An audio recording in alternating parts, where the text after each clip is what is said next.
熱帶氣旋風神會喺未來幾日喺香港400公里左右掠過，我哋會同大家分析下8號風球嘅機會，以及香港嘅風雨潮影響。風神已經橫過菲律賓重新出海，佢嘅結構開始有所改善，中心附近亦都持續有強對流爆發。雖然南海北部嘅垂直風切較高，但係受惠於極好嘅雙向流出以及溫暖嘅海水溫度，佢仍然能夠以氣候平均值嘅速度增強至強烈熱帶風暴至颱風級別。喺路徑方面，由於風神喺過去24小時採取咗比預期偏西嘅路徑，電腦模式最新預料佢會喺距離香港超過400公里掠過，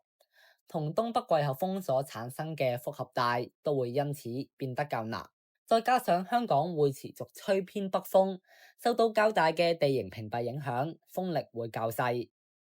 因此，我哋現時評估天文台就風神發出8號烈風或暴風信號嘅機會係中等至低，除非風神比起現時預測更加接近香港，或者佢嘅外圍雨帶持續掃過香港，否則香港普遍地區只會間中吹強風，烈風會局限喺高地以及離岸。最後同大家睇下香港未來嘅天氣，受到風神嘅外圍雨帶影響，香港喺星期一下午會開始受到驟雨影響，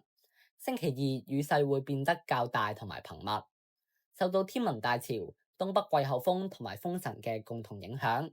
星期2至4喺漲潮嘅時候，低洼地區可能出現水浸，維多利亞港嘅水位更加會上升到海圖基準面以上3米左右。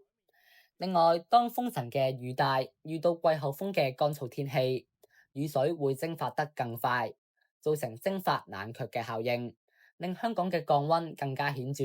市區氣溫會下降到20度以下，新界再低2-3度。我哋都會同大家繼續關注住風神嘅動向，喺聽晚舉行風暴直播。再會。